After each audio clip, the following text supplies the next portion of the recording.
Tonight, I can report to the American people and to the world that the United States has conducted an operation that killed Osama bin Laden. Where we continue to follow the capture and killing of Osama bin Laden now. Those are just some of the scenes overnight as thousands of Americans gathered in celebration of Osama bin Laden's death. Former Navy SEAL Rob O'Neill says he has thought about the mission every day since that May Day in 2011. For multiple conversations you had with Rob O'Neill over the past year and a half, how'd you get access? And you described that his head kind of exploded when you hit him. I actually hit him 3 times because I shot him twice when he was standing and once on the ground. That is the fucking American badass right there. Go, go, go. We are not going for fame and we are not going for bravado. We are going for the single mom who dropped her kids off at elementary school on a Tuesday morning, and then 45 minutes later she jumped to her death out of a skyscraper. If you need help, hang up and then dial your operator. I'm Rob O'Neill, and this is the Operator Podcast.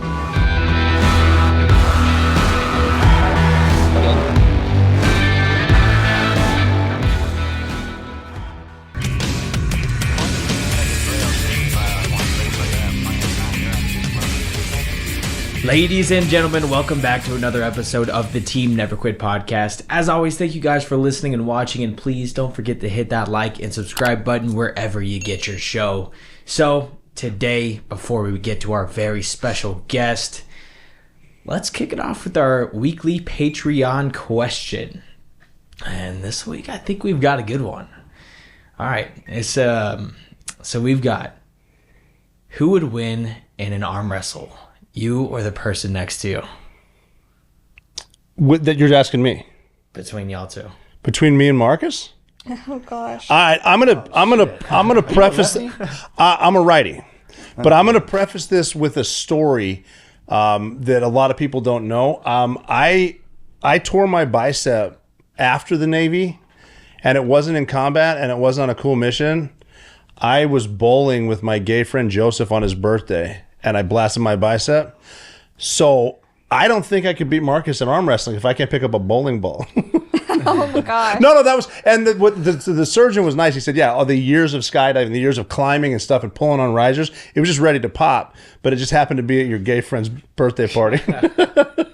Well, have you ever watched those arm wrestling? Oh yeah, they're intense. Well, yeah, and that's a lot of technique too. Those dudes are legit. There's a documentary called Pulling John. It's about John Brzezinski and arm wrestling. Kind of gets into the history of it, but it's huge now. Mm-hmm. Remember Over the Top? Oh yeah, he turned the hat around. Split that freaking hat around, man. It's like flipping a switch. Yeah, Lincoln Hawk, right? Yeah, right. God. They used to do the pull-ups on the semi, or not pull-ups. Dude, you got that thing in the truck, and next to it, and I watched that documentary on Pulling John a bunch, and the way they practice, I didn't realize how much technique went into that. Oh yeah, it does. And the different grips. And then I was watching something the other day. I can't. Man, I'm gonna screw up his name. I think it's Claggett, or forgive me for screwing that up, man. But the new arm wrestlers, this guy's a freaking. It was just like something over the top. This big Bull Hurley looking son of a bitch came in bald headed and was kind of chest bumping him and everything, and he got in there with him. Yeah. And that guy started to pull on him, and he just gave him the straight face. And then the smile and give him the look in the eyes, like, look here, bitch. It's about to go down. Yeah. I mean, it was good. It was a good one, man. You know what's taking over, though, is the slapping, the power slaps. Can you believe those are crazy. Dude, that's intense. Dana White said it's going to be bigger than the UFC. I heard him say that. I've never really been to one, or I've never paid to see one, but that's... Okay, so you haven't been in there yet? I haven't been to the slap, no. Because you remember when we were growing up, or even now that we're adults, when someone slaps the shit out of somebody, I don't care how tough you are, if you get the shit slapped out, it makes that good noise. Oh, yeah. It gets everyone's freaking attention. I know some guys, that's their go-to if they get in a fight. They go to the power slap. Power slap. You catch them in the neck. Catch them right, and man, right there in the neck, right? That half and half, dude. Yeah. God dang.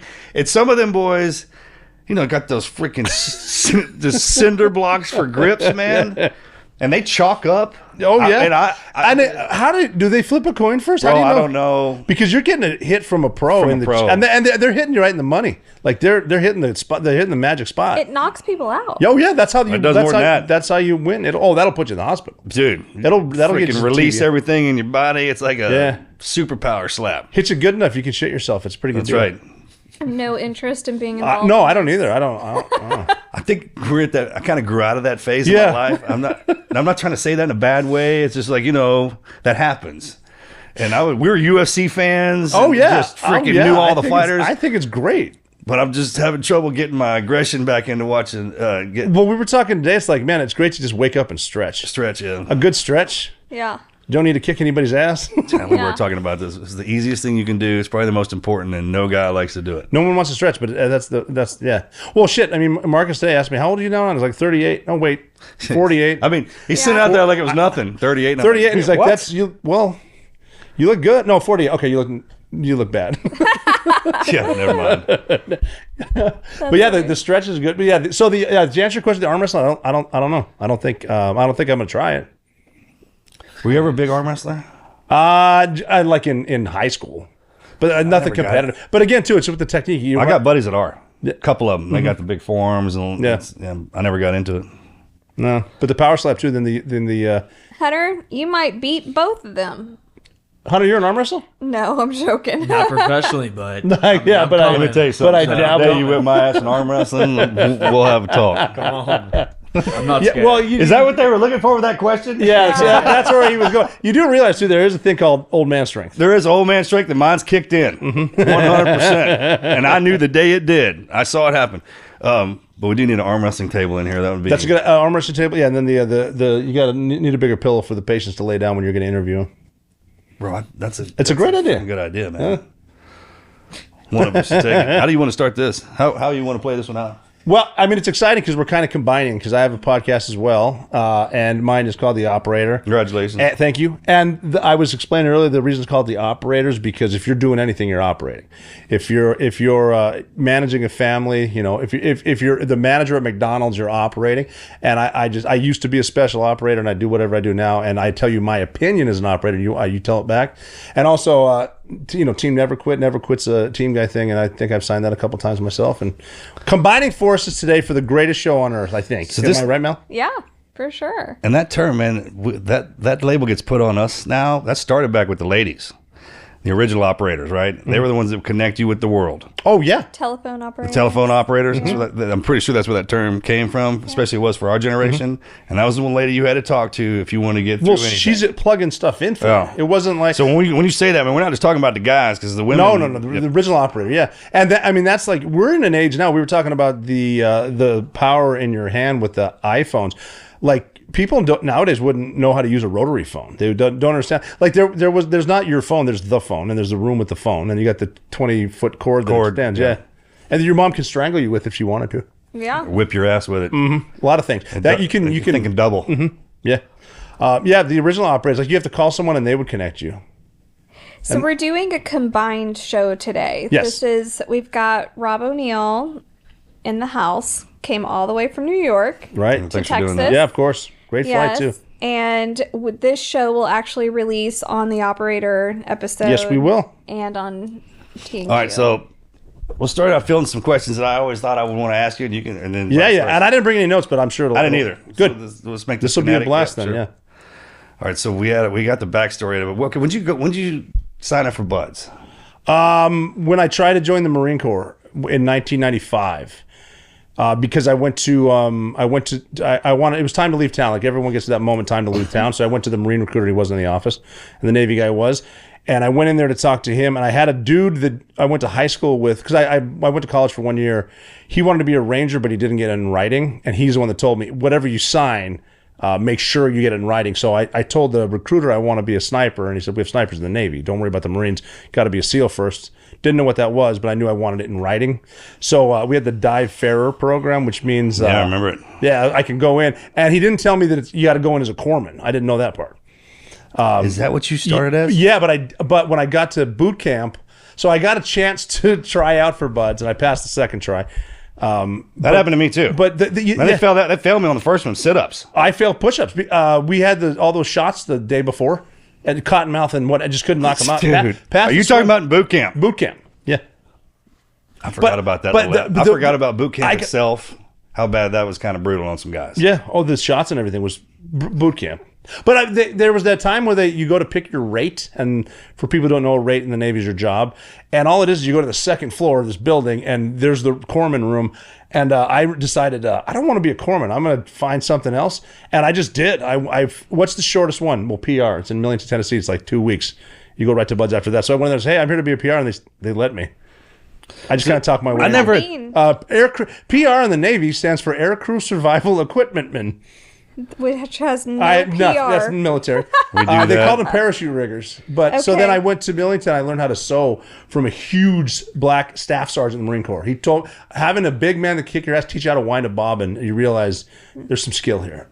And I went there and then went to Buds. But it was just just joined Butte, Montana because I had time to leave town. It wasn't as clear back in the day because when we would pick our rate, it's actually your job. It's your job. And they ask you that question, you would think you would put some thought into that, but most people are like, hey, what do you got? Shortest. Just give me the short. Every team guy back then said that. Yeah. And back then it was Corman. Except you, because you went in. Yeah. How did you get in? Let's hear that part. So I started the Navy SEALs movie, Charlie Sheen. Like I feel like we're the Green Berets had Sylvester Stallone and we had Charlie Sheen. Yes, we did. You want to know what GWAT SEALs act like? They act like Charlie Sheen. Charlie Sheen. That's the plainest way I can say that. I got to show you. I have the original script from the movie Navy SEALs. Charlie Sheen sent it to me. So I was going to wait to ask you questions like that. We'll go. For my listeners who don't know, this is Melanie and Marcus Luttrell, and read a book. That's who they are. So he got me pretty good. Like that movie fired me up. It got me so good that anything I could get my hands on back in the 1900s, was a magazine or the Rogue Warrior, the books, and all that stuff. Mm-hmm. Even that movie. It wasn't the 1900s. That would be the 1980s, 1990s. Right. And Silver Strand. He calls it the 1900s. Oh, that it is. Yeah, because it's the whole. Yeah, 1900s. Oh, you just made me feel really old. The 1900s back in the day. That got dropped on me.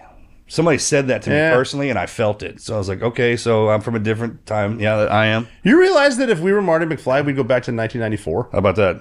Holy balls. It's quick math. Think that's 30 years, right? This is the kind of conversations you get in when we're on the road as much as we are. Like people just bring stuff up. I'm like, man, that's pretty good, dude. I never thought about it like that. Yeah, he always says 1900s, and people are like, they associate 1900s with like 1910 or something. Like how many people died of dysentery on the way out? Right. When was the plague? But if you think about it, the 90s are the 1900s. So so way back in the 1900s, what did you do? I thought for some reason, and I didn't like violence or anything like that. I was kind of a little bitty guy and stuff like that. None of that seems true right now. I know. This is all government work. Trust me, I took full advantage of it. But when they started talking about it was the hardest training, the people die, the teamwork environment, and what they do, and just the way they were saying it, the way they delivered it, I felt that.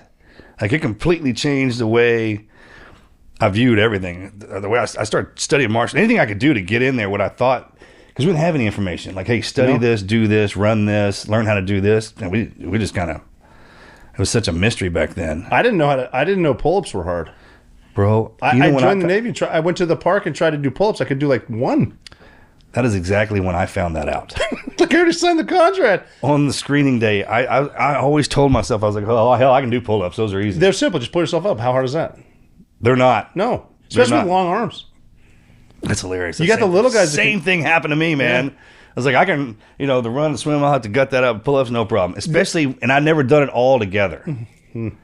The screening test, I never put it all together. Yeah, that's a workout when you put it all together. If you look at the individual, the 500 swim, 42 push-ups, I think, 8 pull-ups, maybe 6 pull-ups, 50 sit-ups, and then a mile and a half run in boondockers and dungarees. That's right. That was a workout, though. Those freaking dungarees, man. I was surprised how many dudes failed the swim. We must have. This is in boot camp. 200 dudes, and I think 2 of us passed the swim. Wow. What got you? What was tough on when you first got in? Well, I thought I'd be swimming because I didn't know how, and that actually, and even when I got to Buds, I thought, well, I'm not going to quit, but I'm going to fail the swims, and that's what's going to do it. And then the mindset, I didn't have a good mindset at first. Who gave me a good mindset? Do you know Tom Donovan? He's an admiral now. He was an ensign. He was an ensign in my class, and he just got done with the academy. Really? Yeah. And that's age. That tells you that I'm. How about that? You're at least 50. I know. But I went up to him and just being a stupid kid. I'm an E2. He's an 01, and I said, "This has got to be tough because I'm scared now, but you're like in charge of stuff. You got to be really scared." He goes, "What are you afraid of?" I'm like, "Huh, that's a good point." And that literally snapped me into okay. And he's like, "Yeah, it's just a job for these guys. It's just a job for you." Okay, I guess I won't be scared. I'm probably going to fail a swim. Fear has nothing to do with it. And then on the swims, I always get this question. People will say, well, were you afraid a great white's going to eat you? And I'm like, I'm not that lucky because I'll finish a 2-mile swim. He'll grab me, pull me 2 miles out, and make me do it again. Yeah. He's not just going to You ask a Bud student if you're worried about getting eaten by a shark, they're like, I pray for it. Please let it happen. Please let me get a day off. Ending, I'm going to have a plaque. Man, dude. We swim around looking for sharks. We know where the slowest swimmer is in the damn line. That's why we stay in line. Absolutely. That's a running joke. That's that hidden humor in Buds. Yes. Like, those kind of questions. Dark humor, yeah. It's because it doesn't matter if the instructors are messing with you. Don't worry. The system will. There's something designed in there to get a hold of you. Well, yeah, the system's there, and the system works, and it's just the same numbers every time. And we know, knowing damn well from Mexico up to Oregon, there are great whites, and no one's ever been bothered. They don't bother you. They might laugh at you. They've seen us. Oh, absolutely. Yeah. I've got the heebie-jeebie thing going I remember distinctly a few times. Well, because you were in SDV too. Well, when we get out of that sucker, because it's always at night. Yeah, of course. And I don't care if you're in if you walk into a pitch black room, shut the door, turn off the lights, it's pitch black in there, and sit there for a minute, you'll feel something in the room if it's in there. Mm-hmm. Oh yeah. If there's another being in that room, eventually you'll pick it up, and that's the same way it is underwater. Especially if something's swimming past you, because there's those freaking bioluminescence would swing out sometimes, man. And even if you see, like, a grouper is scary underwater. Oh, because everything's magnified. Everything you see is a great white shark. Was first phase, when was your hell week? Winter. No, it wasn't. Mine was a summer hell week. It was supposed to be winter. Beat to death. Yeah, well, they just beat you with everything. Yeah, that's where you get the bald spots from the boats on your heads and all that stuff. And what's crazy about San Diego, even in the summer, being from Montana, I'm like, there's no way they can get me cold in San Diego. Yes, they can. I can get you as cold as I want. That bone chilling, to the bone cold. When you're shaking, you can't stop. It's not like this cold out. Like, this is misery. And it's not as if they're sitting there going, oh, I'm not worried about when you get cold. It's him. Mm-hmm. Oh, yeah. I'm going after him. And I'll make that son of a bitch suffer in front of you till it passes down, right? That kind of deal. That's how they... Oh, it's sympathetic. Sympathetic detonation, man. Quitting's contagious, too. You get a dude to quit, and all of a sudden someone's looking at, well, that dude was tougher than me. I guess I can't. Bullshit. That's the biggest sight, because the instructors feed off that like sharks. Mm-hmm. As soon as they get one, they'll start looking around at all the other guys, and they'll start feeding on that. Yeah. What always bothered me, too, about speaking of SEAL movies is when someone goes to quit, and everyone's like, no. I'm like, go quit, dude. I don't need you. Yeah. Or you're so damn miserable, you don't even want to... I'm not even wasting the energy. Yeah. One of Marcus's instructors in Buds had just gotten a camcorder and took it to class, and Marcus, it was boats, right? Mm-hmm. Marcus, it was sitting under like a boat, like they had a little treasure hunt chance to sit or whatever, and he looks miserable. There's somebody sitting next to him, maybe two people. It was a miserable time. But this old camcorder, and the instructor's walking up, and he goes, Marcus, your best friend just quit. You gonna quit? And Marcus looks up and he goes, no, sir. I got more friends. That did happen. Well, they especially in Hell Week, your friends would just vanish. And then I remember one guy that we said to each other, look, if you feel like quitting, just come find me and we'll talk it out. I ran into him the next day in the chow hall. I'm sweating and covered in everything. He's in dungarees. Like, you just quit. All right. I'd see you never. Never saw him again in my life. When was your Hell Week? What week? 5th. Mine too. Yeah. That run week before really kicked the shit out of me. Yeah, that was a different system too. They might be smarter with it now because it's a third week and you're not as beat up. My brother was the first class. Don't quote me. I'm almost positive he was the first third week class. Mm-hmm. He was 237. You're just 237. You're just fresher, but it's still Hell Week. It's still Hell Week. That doesn't. Hell Week's Hell Week. It could be first week. It's gonna suck. All it means is you just got your ass kicked in the third week. Yeah, It says wait until the fifth. That's all that means. Week 4 is a walk week. That's all you mean. And then the first swim after Hell Week, I remember instructor Eshelman. We're in line to swim. First time after Hell Week. You've been kicked your ass by the ocean, and he walks by us and just goes, "First time in the ocean since Hell Week, kind of spooky, right, gents?" Yeah, dude. We had a guy quit because of hydrophobia. He wouldn't get back in. After Hell Week? After Hell Week. He quit? I'll never forget the look on his face. You want to talk about a dead stare? When he was staring at the abyss. Like he could see Jaws in there and could hear the music. That kind of look. Because it was real. I'll never forget him. when that happened. We were doing swimmer inspection. I think it was Tuesday. We do the 2 mile ocean swim, or Tuesday. One of the instructors, we were out there and had the knives. You had your neural nut, and he would walk around. The neural nut. Remember that? Yes. And he'd grab everyone's knives, like not sharp enough, and throw it over the berm. We were winter class. He was throwing them over the berms, and then that's when you go on and take off your wetsuit. It was like, go get wet and sandy. Put your wetsuit back on. Now get dressed again. So messed up. Those swims when they make you wet and sandy, then when you have have to put sand, you're chafing now. Yeah, then it's. That's fine ways, I've man. never seen that. And the thing that always got me was how much pleasure they took in it. Oh yeah. I mean, they were having a blast. But it had happened to them. That's why it happened to them. You forget about that at the moment, and if you and I were on that side, I'd have been hammering down, dude. Easily. That's why the Smurf crew is always so tough. So the Smurf crew is the smallest dudes, shortest dudes, and you go by height. But the shorter instructors were in the Smurf crew too. I'm going to make them pay, and it's a vicious cycle. Like if you run into a tall Navy SEAL and a short Navy SEAL, you got to fight the tall guy. That small guy is been beat to death. Yeah, you're gonna have to kill him. Beat to death. That's a real thing. Yeah, that's a real thing. They even got their bow. They got Smurf on that painted on the damn thing. And if they're too short, they'll put one was a coffee can under the tied a coffee can. One kid had that tire. I've heard some good stories. I did too. Because we had the dirty name, and that's a tough obstacle for short guys because you got to get on a log, jump up, hit it, get on that, jump up, hit it with your chest. And I was talking to a guy the other day, and I was like, I think it might have been Will Branham. He wasn't in the Smurf crew, but I was like, what was the worst one? He goes, the dirty name, and I said something like, well, you're not short. And he goes, yeah, but I had broken ribs. I'm like, and I mean, the stuff people put when people quit buds, it's not because this is hard. It's like, I'm tired of the broken foot. I'm tired of the shin splints. Yeah, it's that kind of stuff. I'm tired of my dislocated shoulder. I'm tired. But like guys like Will, then I think it was Will, but like broken ribs and you're doing the dirty game. You can't ask for a day off. Well, when this obstacle's so gnarly that the instructors park over there. Oh yeah, that's where they park. And it's extremely entertaining to watch the new guys have to do this. It is awesome to watch. And you can hear ribs breaking. You ever hear a rib break? It's loud. And especially they call it the dirty name because of what comes out of your mouth when it breaks your rib. What? That's how I got that name. Yeah, Hoo-yah logs and the dirty. The freaking Hoo-yah logs, dude. I saw a guy flip off of that thing, and it caught him in the butt crack of the ass. And I mean, it folded him down. There was an instructor standing right there. And the kid finally got up. I mean, he almost was crying. And he goes, do I got to go back and do it again? And that instructor, without even missing a beat, goes, hell no, man. That was the coolest thing I've seen all day. You can go. Gosh. I mean, totally cool got him. And was there an obstacle that got you that you didn't like? Man, I could rock and roll on that O course, bro. I love the O course. I thought I was gonna get failed for the balance logs.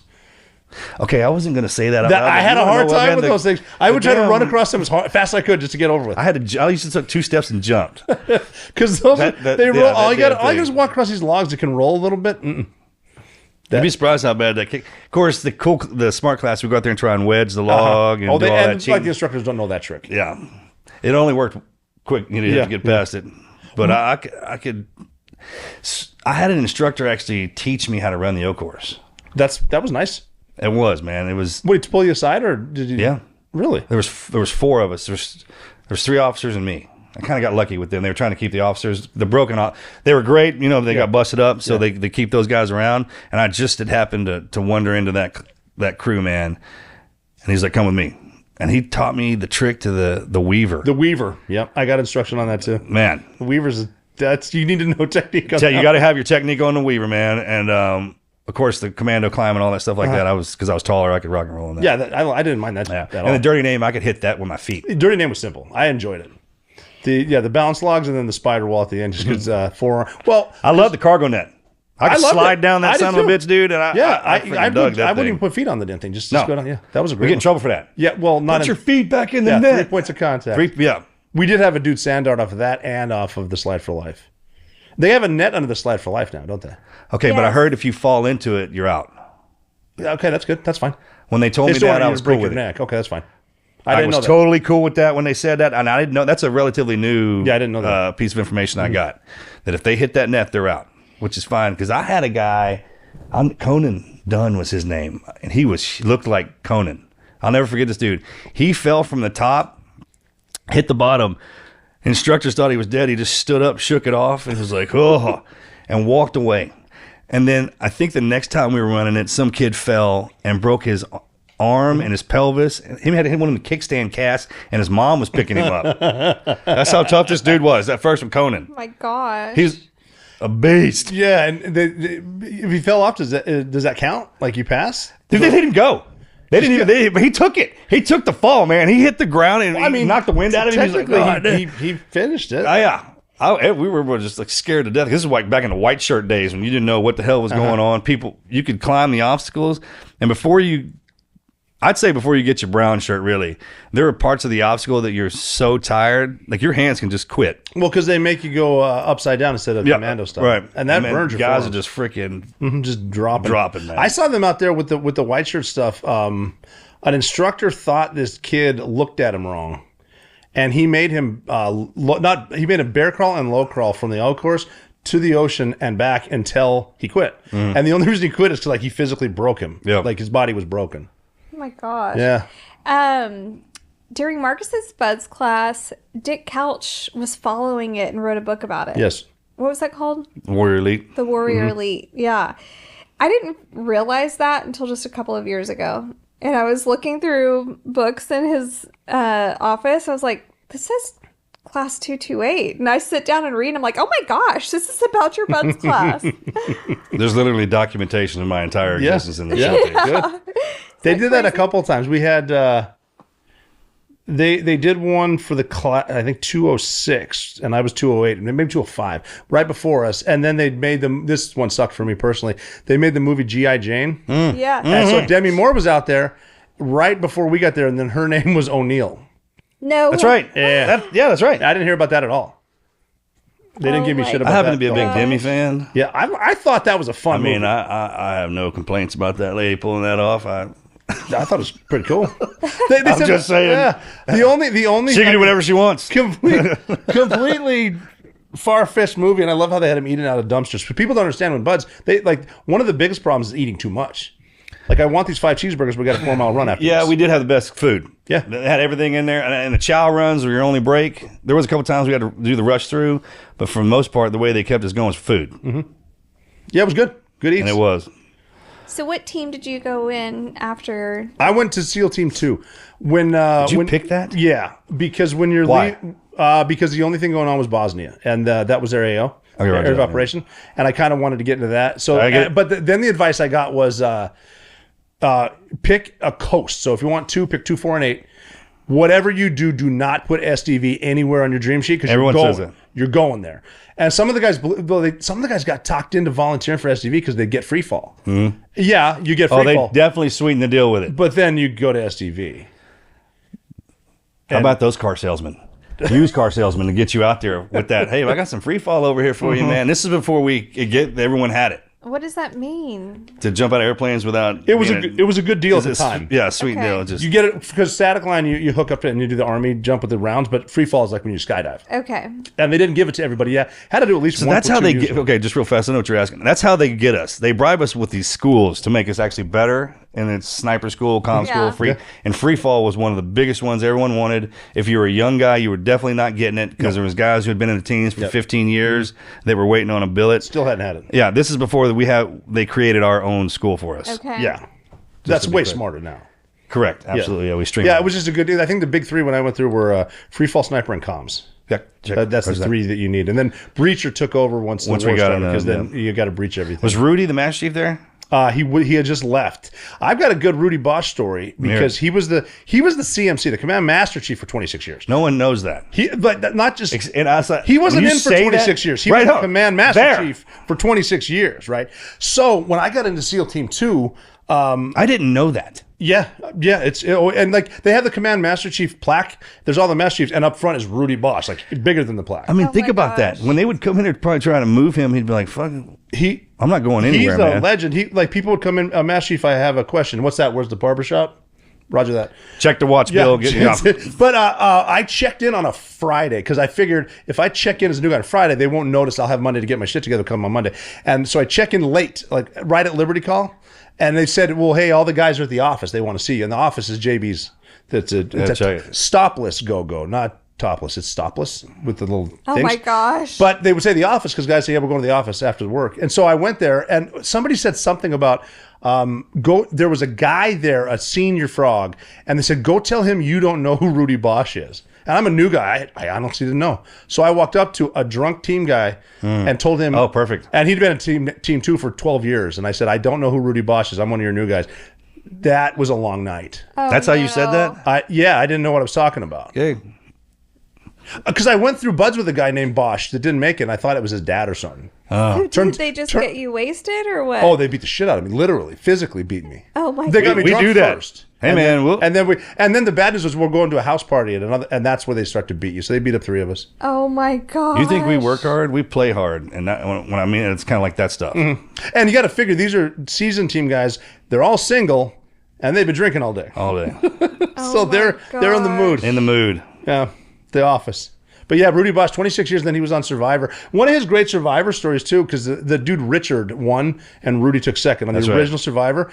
And then they made they made these because he made an action figure. And they said, that's a great Rudy Bosch doll. And he goes, that's an action figure, not a doll. Richard would make a doll. God, that was great, funny. man. That legend. Well, there was another story about him. It was actually Patches Watching and Dick Marcinko. He was great. Both all 3 of them dudes, man. And these are new guys to Rudy. And they're all Vietnam vets. But the thing, so the SEAL Team 2 thing was the Tuesday swim. Yeah. Oh, yeah. It doesn't matter what the weather's like. Doesn't matter. First thing. But also then the game is, how do I get out of it? Like, do you always make your dental appointment on Tuesday or whatever? And the rule is, if you skip the Tuesday swim, you got to go to Waffle Town. You have to do it rite of passage. So they skipped it somehow and went to Waffle Town, Patches and Marcinko, 2 legends. And they're driving back to Team 2, so this has got to be in the 70s.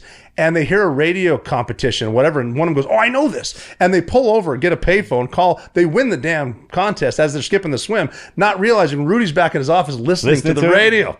Oh my god. So you're gonna. That's how those Master Chiefs have that ultimate power, man. They just know what you're doing. It's like God randomly just redirects your mischief over straight into them suckers' ears, and once they come to, it's not the, hey, look, when the CO gets on you, that's one thing.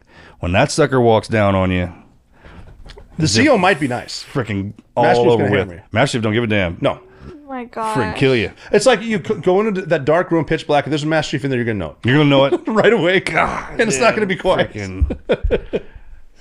How long were you at 2? I was at 2 for 6 years and then 2 at 4, but that's when they switched. It was technically 2 with the same platoon, or 8 years at 2 with the same platoon. All we did was switch buildings for some reason. They had that Force 21 shit. Yeah. And remember when that came online? Yeah. There was a huge transition during our time. All we did was we grabbed our shit on one of those wheels, and we guys from 4 wheeled past the guys from 2. We just switched buildings, and all we knew was Team 4 had the shitty building with the bad showers. And we always heard that, poor 4. Yeah, and then Team 10 was just being built. Getting built. And when that one, everyone wanted to go to 10.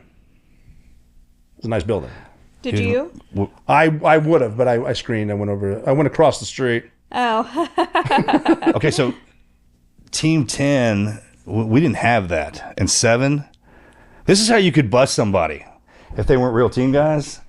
So there's a few questions you can ask us, and there's most team guys now you can spot each other, and then there's a couple of questions you ask nonchalantly, and then back in the day we didn't have a Team 7 and a Team 10. It's a relatively new phenomenon. Right, yeah. It almost still sounds weird. It still sounds.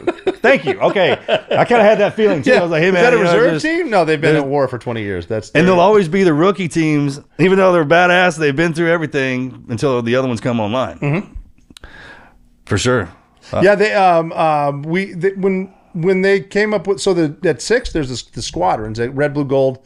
Red, blue, and gold were the originals, and they said we're getting a 4 squadron because Delta is 2. And this is typical team guy shit. They're like, well, what's it going to be called? And the dudes from Gold Team kept saying, oh, it's going to be Silver, definitely. And we didn't realize they're fucking around. They're just saying it because Silver's not quite as good as Gold. Yeah. And it became Silver. Silver. Yeah. Oh, just because of a team guy starting to joke. So now they're Silver. I feel like that's how most things in the military get established, is something like that. You can bet if you nut and bolts it all the way down to the bottom, it's 2 guys freaking going at it about what should we do or how are we going to do this. Yeah. So what year did you screen? I screened in 2002, and I went over in 2004. Wow. Yeah, so it took a while. That's an interesting process too, because the most fun is not fun, but you go to an oral board and it's all E8s and E9s, and they're all over there, and it's a shitty job interview where I'm on this side and 12 of these dudes, and there's one yeoman, and the yeoman's job is to go through your service record and go through your medals as you're sitting there. And God forbid you screwed anything up. And then it's they just ask you questions. And then what they do is they don't take your bio, they take your picture. They go to what we call the second deck, which is where the teams are, and they hand your picture around. And all I want is a thumbs up or a thumbs down from you. And if I've seen you at JB's, and you might not even get a screen. Yeah, I always heard that. Yeah. Good play. But which your first team was on the West Coast, wasn't it? SDV. I got sent straight to the island, straight out to Hawaii. Yeah, it was SDV. Yeah, SDV. Yeah, that's what I thought. Sure did. Now, how did that happen? Because I've never heard. Bro, that's a freaking awesome story. Because I mean, you don't look like you belong in a SEAL delivery vehicle. No. You're a little Thank tall. you. Yeah. I'll never forget sitting in second phase when the dream sheets were getting passed out. They're like, hey, where you guys want to go? And then they had a team guy from each team no shit come into the room and tell us about what their SEAL team was like. It's almost like a fraternity rushing thing, right? Only it's switched around. And they freaking... I think it was Instructor Calvin drew a huge dick on the freaking whiteboard with two guys riding it. He goes, "And you guys get sent out to SDV? That's what it is." That's what he said. And like everybody avoided that team. Like just heard you shouldn't want to go out there. It's the hardest SEAL team there is. Yeah. I mean, even in Hawaii. Even in Hawaii. And that's Hawaii, beautiful. Man. And it's beautiful out But you there. have to understand, Rob, you would know some of these guys. I mean, Marcus was in SDV with Garrett Golden. Yes. Corey Hull. Okay, yeah. So these are some big dudes. Like these are. I was one of the shortest and smallest guys in one of my platoons. Garrett Golden's a big dude. These are he's ginormous guys. Yeah.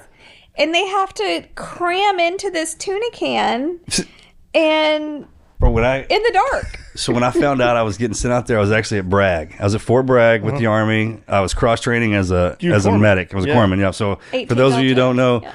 SEAL medics are actually Green Beret trained. We're not Navy trained, so I'm not actually a corpsman.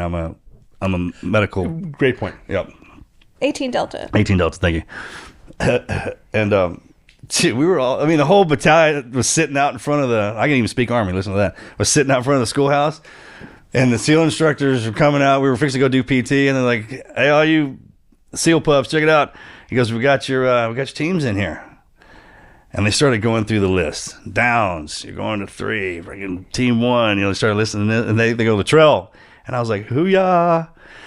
Like, where do you think you're going? Oh, no. Don't start with that question. And I go, 5? Oh. And they go, tell again. And I was like, how about 3? And they were like, nope.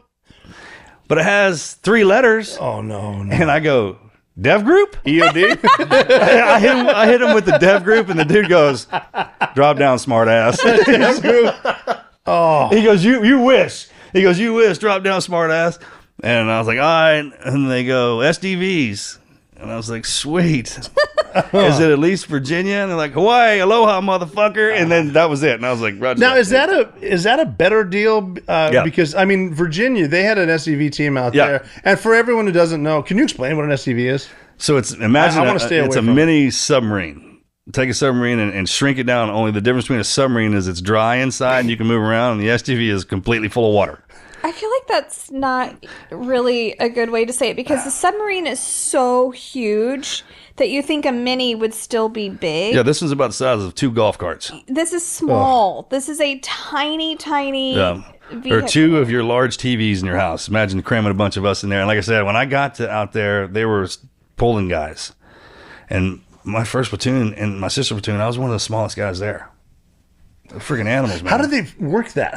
Who came up with that? So I think somebody got pissed off at the recruiter, and they just started sending. I mean, from our chiefs down, everyone was giant out there, and we had the best time. We're stuck on that island with each other. All we had, man. That's the good part, bro. Surf PT, yeah, good. Board shorts and button-down shirts and flip-flops, man. That was uniform of the. But so you got the 2 dudes in front that are driving and navigating, yeah. And then how many? 6 guys or 4 guys in the back? Dude, but you're not doing anything. You want Were you just sitting there talk freezing? about ultimate torture? Yeah. I tell people, it's like, so if you got one of those deep freezes in your garage, like your grandma, the big white suckers, fill that sucker full of water, crawl in there and sit down for 8 hours. Oh, that's what some of those dives feel like. And that was not only they get in there with about 4 dudes, all your armor, all your gear, everything. All your kit, all your rifles, probably weighing about 300 pounds when I'd climb in there. And I mean, you want to talk about getting in touch with the inside, because it's completely dark. It's underwater. You're meditating, yeah, in that freezing cold water. So all this cold plunge. You can't even move to stay warm. You can't. You can't move because if you move, you're pushing somebody else. You're hooking them up, and you're hooking them up. The shit and then you don't want to get in a fist fight underwater in the back of that thing. And then you're yelling at each other and dragger. And in the pitch blackness, the only thing you can see every hour is there's a little bitty red lens light that comes on. And that's all that is to see if we're alive. And then we hit the button back, and there's one up front that it pings off, just like a little red lens light, and it lets them know that we're alive. Every hour. For every hour. Yep. And that's all you get to see. Well, because you're down there for like 8 hours, right? I think the longest one that I ever ran across, and it wasn't me personally, I didn't do this, was 14 hours underwater. I've heard that. Yeah, 14. And them dudes were hard. Why don't we simulate it? Like, let's just simulate you're in here for 10 hours. Because if we have to at war, I can do it. I don't need to train that. Okay, so that's... Did anyone bring that up? That was the new guy complaint of the day. Well, it's smart. Smart, yeah, absolutely. But the old guys have done it, so okay. The point, the only thing, and obviously lessons learned. So when we would say that, then the chief's like, okay, get your gear ready, balance your rucks, and let me see you do it. And then something would go wrong in there. It doesn't even have anything to do with us. Yep. And then they're like, see, this is why. See, this is why. And there's no argument to that. Because SEALs go after every variable. And you're like, God, that's why we get so focused on this stuff. It's like, and why do y'all think about that stuff? It's like, man, we got taught to do that. We just got taught to do that. Not miss anything. Because underwater, you'll die so fast. Yeah. Oh, I mean, I've heard somebody, they were talking to me about the GWAT war with Afghanistan and Iraq. I was like, that's not even our specialty. We're waterborne. Mm-hmm. I was like, we're just thankful that the Marine Corps and Army let us play in your war. That's actually a great point. You know what I mean? Yeah. We're not even supposed to be there. Now, in your defense, though, what a lot of people don't know is SDV actually has probably the best recon surveillance in the Navy. Yeah, hands down, period. In top in the military. Yep. And a lot of people don't know that because they've brought up Red Wings. Why was SDV up there? It's like, well, these are some of the best snipers we got. Yeah. Our reconnaissance platform, eyes on. But a lot of people don't know that. And I know people here. We'll set some records straight. SEAL Team 6, the best there is. Yes, I challenge anybody to walk up to any SEAL and say, which one is the hardest freaking SEAL team out there? Hold on, man. Let me move my mic for you. I didn't even let you finish your sentence. Go ahead, Mr. Rob. SEAL Team 6. SDV is the hardest, the most hardcore team you can go to. It's so hardcore, Navy SEALs don't want to go. It's that bad. Thank you. But again, too, I mean, the record straight and also, he's like Mike Jones. And also, SDV is honestly one of the teams that has most of the classified shit. Too. Now, yeah. And people don't know it. Like our shit, you just know it. But like, we had a dude come to Red Squadron at SEAL Team 6. He had a Silver Star. And I said, was that from Iraq or Afghanistan? He goes, nope. I'm like, what have you been up to? And it's like, well, there's other stuff. Walk down the hallway. See what's on the walls. Because we don't do it by individuality. No. That's not how we get awarded. We get awarded from, it has to be a big thing.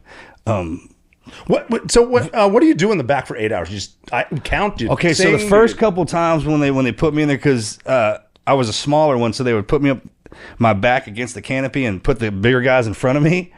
And then oh my God. The first year, bro, they were trying to put me in that freaking boat one time, and the guy, the instructor put his foot on my throat, pushed me into the damn boat, oh God, closed the canopy over my head. My right arm was behind me and had my hand on my spare regulator in case the one in my face got pulled out, which happened all the time because the guys in front would move. Yeah. That's why you can't move. You have to sit perfectly still. Because any part of your gear reaches up and grabs my air source and pulls it out of my mouth, it's so dark in there, and I can't move to get something. That's physically impossible. That's crazy. It's the most terrifying thing you've ever. If you're claustrophobic, if you're scared of the dark, scared of shit in the water, which I was, this is where they sent me to get over that. And I'm talking about, I spent more time in that tube And then the funny part about it is when God pulled me out from underneath the water, he put me in another tube in a plane, millions of miles doing all that. It's like, I couldn't believe it. So the first time I got in there, I was terrified. And it took about a year to get over that, thinking like, I'm going to die. And then you get to the second year, is like, so what if I die? And then the third year is like, please let me die. Please let me die. And then the fourth year, you don't care. And then the fifth one, you're a badass. And that's kind of the cycle, man. And everyone's like, how do you guys keep getting back in there? I was like, because that dude right there does. Yeah. That's what it is, too. That's why I fought for the guy next to me. Because that son of, I like him so much, dude. And I tell you what, during the sub-ops, and we got to see things that there was no way any other human being on the planet of Earth would have been able to see it unless you do that job. Because when the sub would leave us out in the middle of the ocean, when I'm out in the middle of the ocean. Okay, that's cool. Yeah, and it was pitch black, but there'd be a full moon coming down, and you could see that hitting the water, and we'd just be out there floating, just 6 of us in the middle of the drink, thousands of miles from anywhere, waiting on that submarine to come find us. And when you're in a position like that, it's like being on a foreign planet with things swimming around that can kill you. And we're all we had. And it was one of those, hey, bro, I freaking love you moments, man. Like, yeah, just wanted to tell you that. How funny is it if you think about that? Stuff that people are afraid of. Claustrophobia, the ocean, water drowning, and pitch black. Sharks. Just the fear of the ocean itself. So you're claustrophobic, but now you're in a spot where, okay, at least the water's 5,000 feet deep here, and it's dark. Right. You don't know what's below you. And you don't have any idea what's down. You can't see it. People are like, what if you get hit by a shark? Don't worry, you won't know. You have no idea. You won't freaking know, man. No. We're talking about ultimate predators in their arena. Yeah, these are apex. So I used to have a reoccurring nightmare when I was a boy. I was on the Titanic. And when the ship broke in half, the propeller coming out down. Yeah, remember that. That used to give me the freakouts. And the first time we had to swim up on a live ship in second phase when they did that to us, that in the daytime during the FAM, I was fine. But when we went up there at night and you see the demarcation line of what you think is black, like when you stick your hand into what dark, I'm not talking about black, I'm talking about darkness. And there's the noise from the ships. There's 5,000 gallons being sucked. Dude. I mean, you really cling to your buddy. You're like, hey, man, are you sure this is our job? Yeah. Because on TV, it looks cool. But when you're down there in that shit, I mean, you're this little bitty thing where everything around you is designed to kill, not even kill us. It doesn't matter if you get in its way. It doesn't care. Well, and it doesn't seem like it would be legal to do something like that. Like, this is obviously putting my life in extreme danger. I don't think you realize at the time because you're with your buddies and everyone's just doing it. Yeah. And then you get so scared when you're in there, you want to get out of there, but you can't come back with empty-handed like you didn't do your job. So you stay in there till you get it done because the reward when you get out is them guys standing there going, good job. Yeah, that's the reward. That's the reward. I've heard stories of dudes too, just not in the STV, but on combat dives when you got your compass and everything. When we do ship hull FAMs or whatever, getting under those big ships. I did a dive on the USS Iowa, which is a battleship from World War II, and then the Saratoga carriers next to it. You get under there, and this is in the daytime, and your compass just starts to go because of all the metal. And if you don't know how to follow seams, you get stuck under there, and you're going to run out of air. So kind of join the SEAL team so I wouldn't have to do math. Yeah, there's no math in engineering. Yeah, especially in some kind of hardcore capacity to where you had to know how long a seam or a strut was. You better know. But then when I got into the SEAL teams, it was exactly what I had to know. Not only that, I had to do it underwater. Yeah. In the pitch black. So you're feeling and you're counting these things. And if you get turned around under some of our boats, you'll die because you don't have enough air to get out. Yeah. How about that? And you go in there before we go underneath the boat. You look at your buddy, and our depth gauge or our pressure gauges are right on our chest. And he looks at you and he's like, "Good to go." And JJ used to look at me all the time, and be like, "I don't know, man. You might not make it." Oh my gosh! And then you go, and then he'd do that to me. And then you go. And if you die, man, we both die. And the thing too is because if you're breathing straight oxygen, the more adrenaline you get, the faster you suck it down. God. And if you're it's like, well, how exact do I need to be on these seams? I don't know. How bad do you want to see your parents again? That's it. What? Oh my God! And let me tell you what happens when you breathe that rig too hard. You get to it. Okay, so that's exactly what happens. You get so excited that it pressure your breath starts to pick up, and that rig is designed to kill us when you do it that fast. Like you'll get into this breathing pattern, and it'll make you breathe till you die.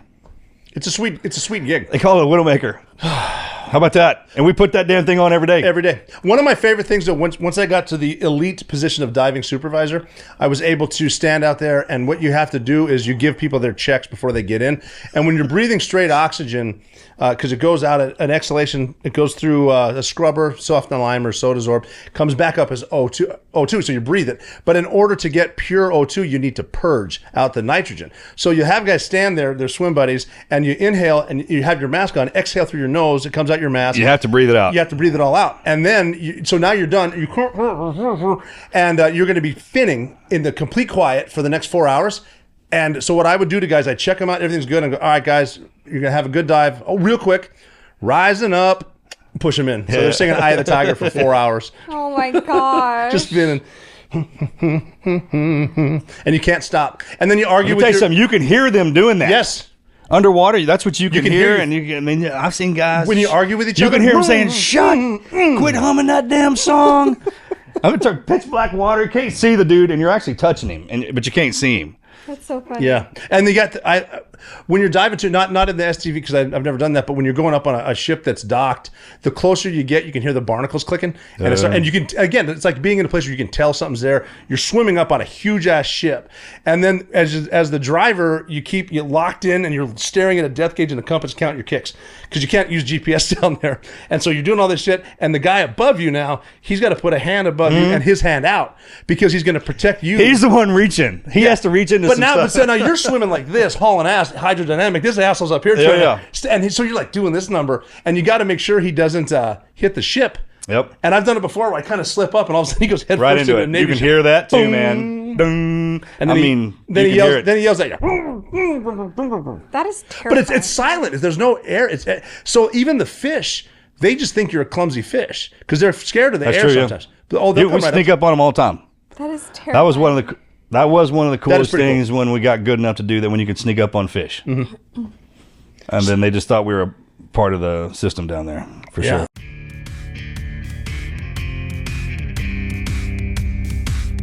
With Veterans Day finally here, I can't help but think about all the amazing veterans that I'm lucky to know. And getting to work with my dad on the podcast is absolutely one of my favorite parts. Getting to listen to everybody's story every week reminds me just how much they've given for us. And that's why I have so much respect for Navy Federal Credit Union. For them, every day is Veterans Day.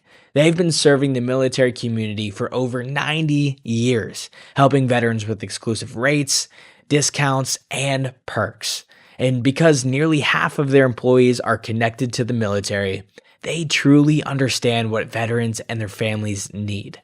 Navy Federal goes above and beyond banking. They support nonprofits like the Mission Continues to help veterans thrive in civilian life. So, if you're active duty, a veteran, or a family member, go head on over to NavyFederal.org/veterans and see how they can support you too. Navy Federal is insured by the NCUA.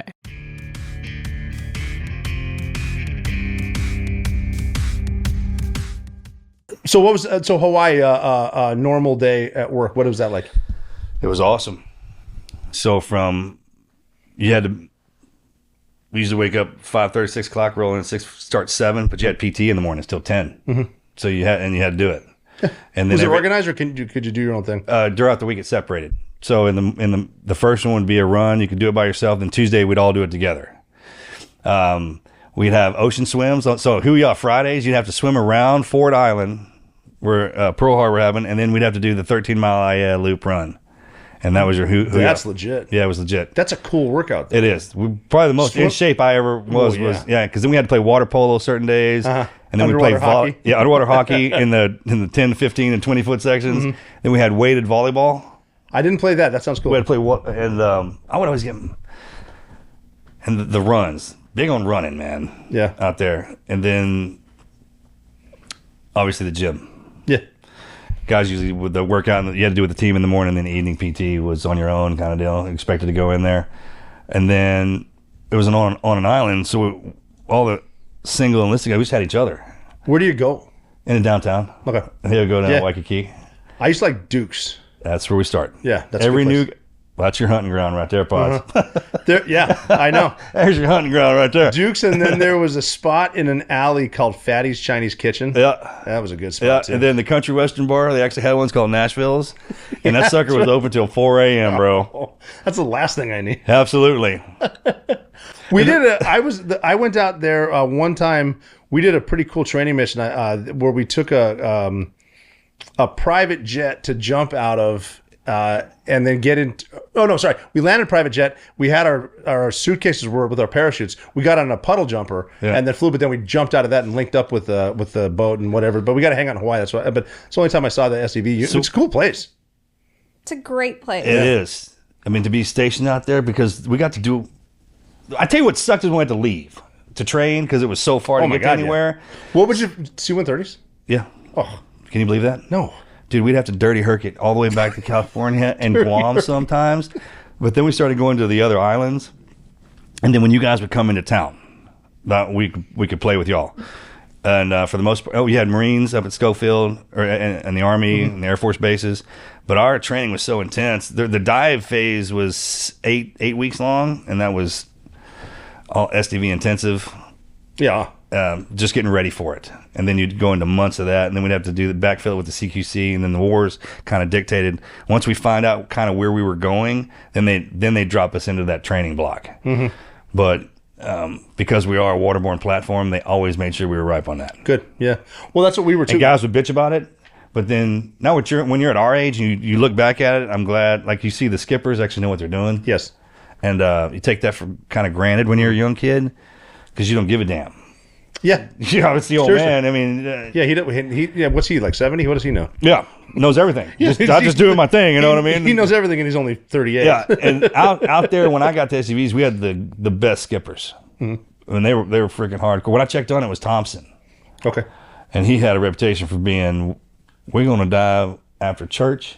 We're going to dive on Saturday, you know, all that.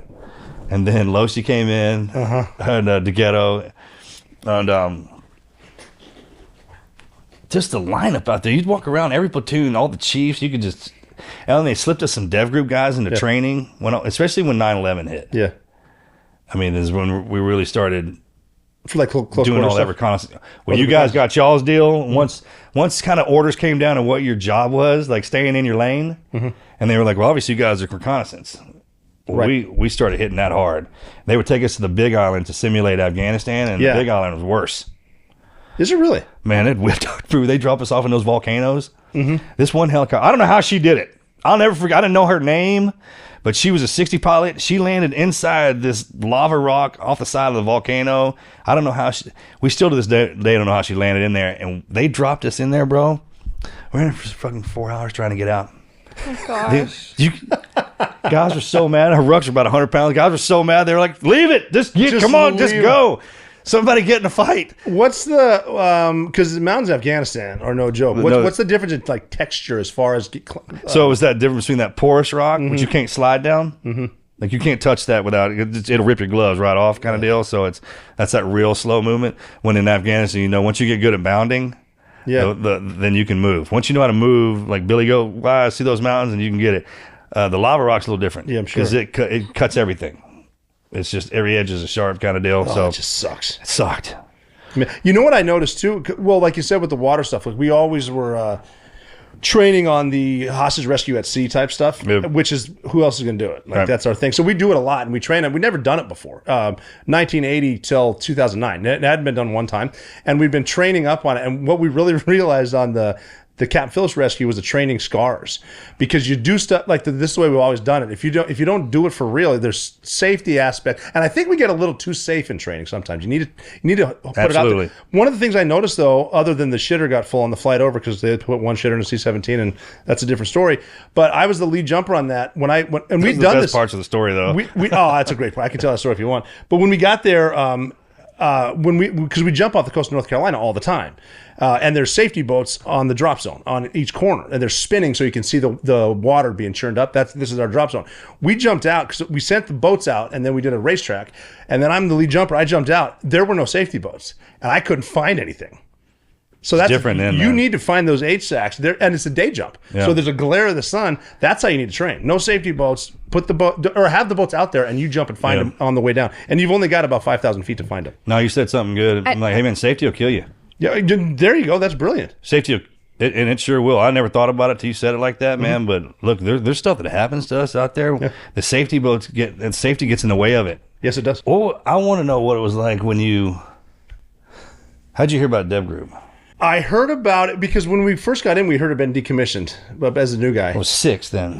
Well, 6 was decommissioned, but we didn't know much about Dev Group. But the dudes, because it was before we had our own training departments, there wasn't TRADET. And there was that's right. The more senior. So you had a Trident board too. I don't have to interrupt you, but you had a Trident. I was the last one to have one. Yeah, I had a Trident board. That was me too. That was a funny one. Well, we had the training department, and it was always the senior guys that would lead the PTs, and they were in kick-ass shape.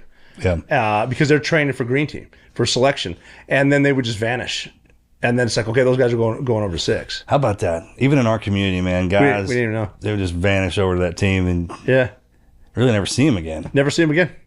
And the ones you did too, the guys that didn't make it. That's what made it a hard choice because it's like, well, oh yeah, if you didn't make it, if I don't make it, I'm known as a guy that didn't make it. That's a thing. Yeah, we keep track of that. I know. You take your Trident and you bet I can make it. Basically, not. I mean, and guys, that's what that is. There are guys that don't make it, and they're great guys. That's fine, but it's you know why that hurts because that's what they say to us when you don't make it through buds. Yeah, like there's a lot of great dudes. Doesn't mean they need to be SEALs. Like there's a lot of great SEALs. I guess so, but I mean, well, green team's funny because it takes one bad run. You could be having. I remember, dude. I always heard that, man. I was having one of the best. CQB is the hardest part of green team. I always heard that too. And like you do runs all day, then you like you do house runs all day. They eat chow, and then you go to the range. Next day you go to the range, eat chow, go do runs, and you do 6 runs maybe. And I'm like having the best day of my life. I'm like, I got this. I got the cover your guys back, angle man, corner boy. All this stuff is great. And then I remember I went from having the best day of my life to they had me carrying a broom because I'm so unsafe. And I don't even know what the hell I did. It's one of those things where they invented a mistake that you didn't do, but they punished you for it. And the whole point is now you're carrying a broom today. Yeah. And the whole point of that is, can you get over it? What? They're just team guys can fuck with you, dude. I mean, and it's like you didn't even screw up, but we're punishing you. Yeah, it's like being back in buds. But they get you in your head. Like, what did I do wrong? It's like failing room inspection. The fucking room inspections are hilarious. But at the time, you take it so serious. I thought that was the end of the earth if we failed anything. Yeah, no, you're gonna fail it. You got to understand when that mentality in buds. When I would look at those SEAL instructors, they were the most lethal, smartest men on the planet. You didn't talk back to them. You didn't want to be their friend. I wanted to be like them. But I was intimidated to ask them questions. Anytime they came around, you knew they were going to throw you a beating. Anytime. So, anytime you see one of them, even out of your peripheral, they were looking to toss you a beating, man. I'd see them out in town and be afraid of them. I'd run across the street. I don't want to walk in front of that guy. But the room inspection is like, when you look back on it now, it's like you failed me for sand on the ceiling. Like, come on. What'd you fail for? I had water in my toilet. Yeah. Well, they come in with hands full of sand. Hands full of sand. Well, I remember the dudes too, like they would spend all weekend cleaning that room, stripping and waxing, buffing and waxing. But it's like, dude, like they were rebuilding it. Have a good weekend. You're going to fail. Take your ass whipping on Monday and get over it. I saw one time this kid, he was like that. So meticulous on his boots and everything, and they actually passed him one time. One time they passed his roommate quit first phase or something like that, man. And we always ask, like, why do you up in the middle of 3 a.m. still in there doing that room cleaning, and he's like, I don't know, man, it's just I do that. That's the way I do it. That's the way I do it. Yeah, like every guy's different. That's what you see. Yeah. Oh yeah. That's what you see there. Did you have a theory on that place called AB Brights? Was that around? Is it still around? I don't think so. But someone had it in there because that's where they sent everyone down there. The AB Brights is a place you had to go, and you had to go there to get your every starched uniforms. Team guy had to own that, right? Something. Someone's getting a cut. Somebody got some kickback for that. Because it seemed like they were charging a little. The extra. van would show up. Yeah. Into the main compound. So they're getting something. When no one else is allowed into the compound, this freaking van. AB Brights was. Up, yeah. Damn right. Or someone just hitting one. Did you have greens or camouflage? Greens. Yeah, me too. Yeah, the greens were that was another rite of passage too, I think, too, because I think camis are easier. That's how you knew the third phase boys. Oh yeah, they're the camis. That's right. Yes, they brown shirts and the camis. The brown shirts and the camis. Even back then, I thought those were the cool guys. Cool guys. It's like, you don't know shit, dude. Isn't that funny, dude? Yeah. If a third phase guy rolled up down the road and you'd be like, oh shit, there's a red helmet. That guy must be he's an awesome. He must be the best ever. Best ever. Not like me, the second best Navy SEAL ever. Yeah. Isn't that great? That's probably the best line. Marcus was telling me today dude. about, hey, were you the greatest SEAL ever? Nope, second best ever. I'm the second best SEAL there ever was. That gets us out of so many things. You're gonna hear me use that now. Yeah, dude. Use it. It's you're welcome to it, man. Anytime I need to defuse a team guy, I hit him with that.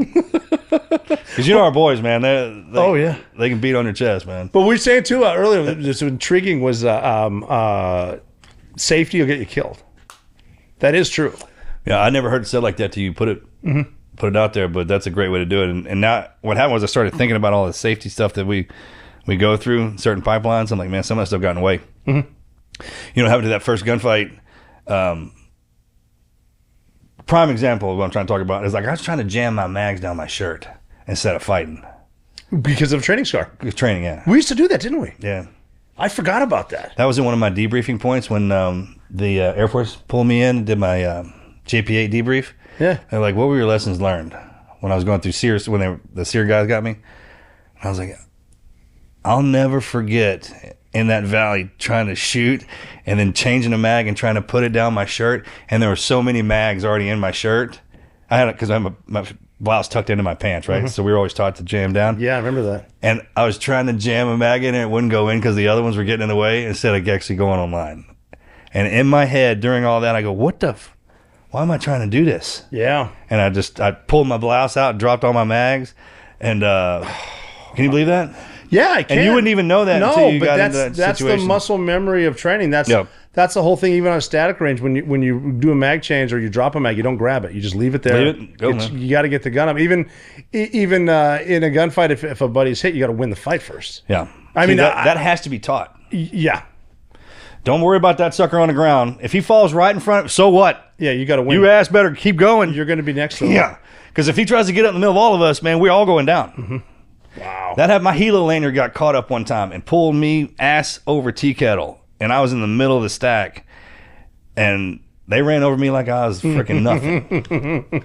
Probably with a smile on their face, bro. Yeah. Team guys, you know. Oh, yeah. Team guys, give you a kick shit, man. They want you to mess up. Spit some dip on you. I always thought that the helo lanyard too. I wasn't convinced those even worked. Did you feel the poor bastard try to find that out? I was always kind of hesitant myself. That was and it seemed to me like a little extra time anyway. I don't know. I was never crazy about those. I don't know, dude. I'm weighing about 300 pounds. That doesn't look like it. No, and it's got those weird quick release. Like at least make a carabiner out of it or something. Had to be some joke with the pilots to get us to do that. Some of that stuff, man. Well, it could just be in your mind too. You think you're safe. You should. I mean, you're probably not going to fall off, but I don't know. So, just to pull out a war perspective and put it in the overall cool concept. I remember the first time in Afghanistan when the helos had the doors off and we got to fly through the valleys, hanging out the bird. Yeah, that's kind of cool. That's a cool thing, man. Well, the thing with early helos, in the morning when it was real cold and stuff. It was fun. The thing with helos though is I don't care how many times you've been in. It's just cool. It is. They're just cool.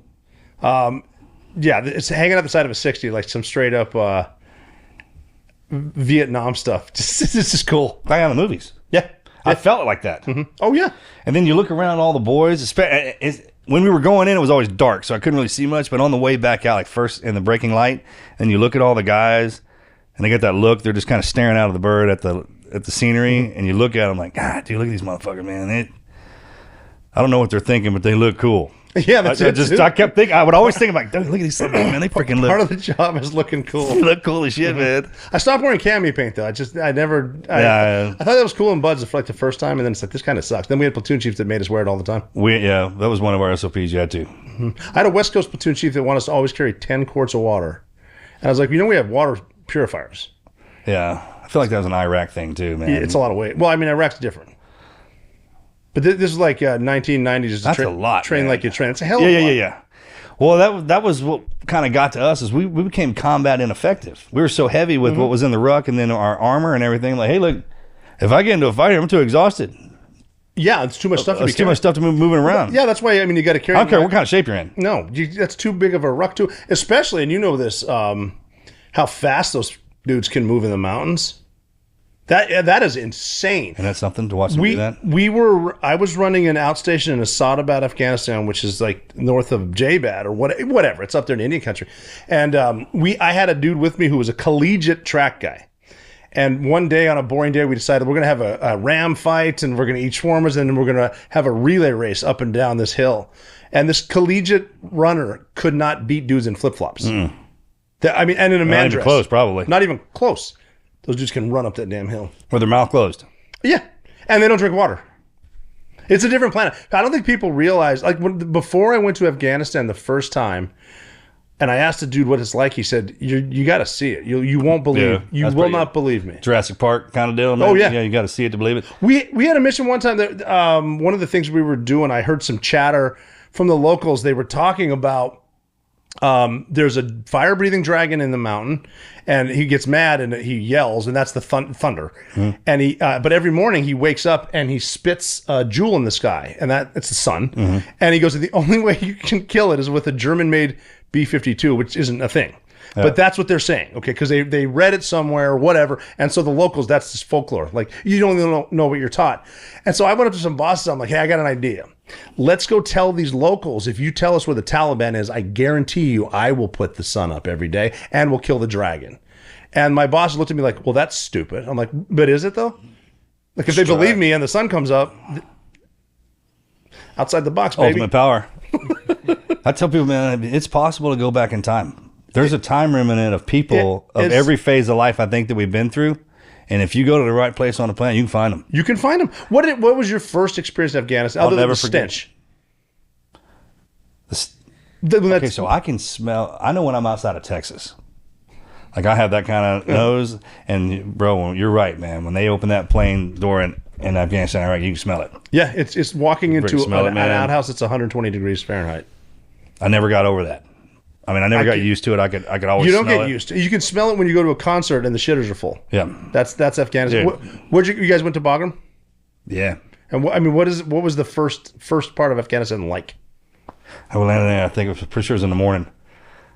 Oh, the plane coming in. And some bitch didn't tell us he was going to do that emergency kind of, and I never felt that before. When you slam against the skin of the aircraft, and then we landed, and the boys from 10 were waiting on us in the Hiluxes. And I remember we were sitting in that bowl with the mountains everywhere, and I was like, this is Afghanistan. I had my heebie-jeebies up, so I kind of was hunkered down. I thought I had to move fast. My uniform was clean. It wasn't dirty, so I looked out of place. I remember everything I had a Texas flag labeled up on it. They took us straight in to the to Brian's camp. God, dude, what was his last name? I don't remember. It was hard to say. Camp Ouellette. Camp Brian Ouellette. Camp Ouellette. Yeah. Yeah, Brian Ouellette. Yeah. And remember that big gate? Yeah. It was right in the middle of the camp. And I remember thinking, I was like, well, man, this is what being a team guy is all about. This is where it starts. That's when it got legit. The guys rolled up with the beards. Yes. I thought that was the coolest. And they had that no shaved shit. Isn't that cool? That's cool to us, right? I thought, bro. Especially then, it was and really I mean, cool. This son of a bitch had a beard down to his chest. And he was talking to me. It was one of those typical team guy moments where he was an officer and I didn't know it. And he was still being cool to me. And I was kind of like, yeah, bro, this place is pretty cool, man. And he had his shades on and his cap. So I couldn't see anything. He was like Cousin It underneath that damn thing. Cool. He looked cool as shit. Has gun slung, had a t-shirt on. It was just, everything was kind of real chill. And then I remember a week later, he came walking up. He had shaved. I didn't even know who it was. Oh, different guy? Yeah, completely different dude. I was like, God, dog, man. And I was just getting mine, starting to grow it.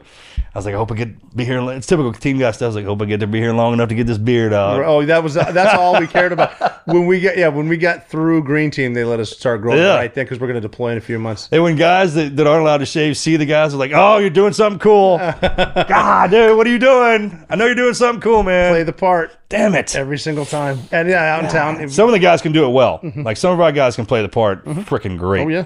Yeah. And we need them around to show us what we're supposed to look like.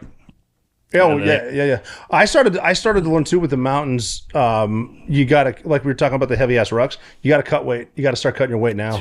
And we used to, when we deal with some army guys, we call them their space guns. Like you don't need all those optics and all that. You need your laser. You need your red dot. Yeah. And maybe a foregrip. Hey man, the longer we were there, the more bare because we started to say, hey man, what do they got? Well, you got a little harness with some mags in it. Actually, the kids had all the mags and follow them, so because you won't shoot a kid. Not shooting the kid. And he's just got that light can pair of tennis shoes. And he's hauling ass through there like a billy goat. So think about that. Yeah. So that's when we started. Well, yeah, and you got to realize, and you know more than anybody that the speed you got to have the speed. Got to have it. Because they have it. The one of the scariest things I've ever seen, and again, I'm not comparing it to Red Wings, but the first time I saw dudes moving laterally and like brown pajamas, like fuck. So that's when it got to me. When I'd fallen down pretty good ways, and they were moving in tandem through. As a matter of fact, I had a kind of an impressive moment. I was like, "Damn, that's pretty good." I mean, these some bitches are moving, dude. That happens to me in the middle of a crazy moment. Like, wow, they're doing pretty good. And God, I'll never forget that how fast they were.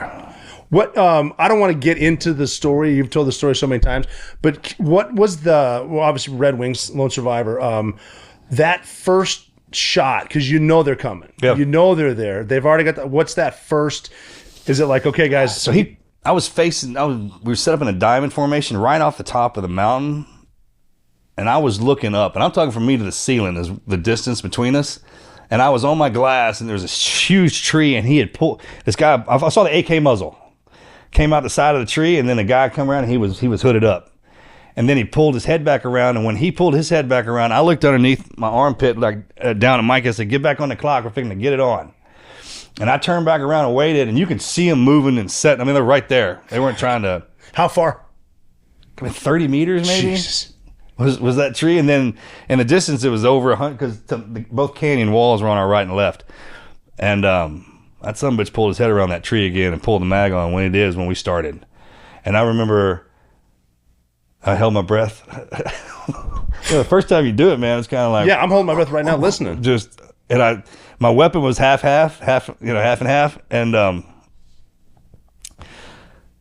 never forget the look on his freaking face, man.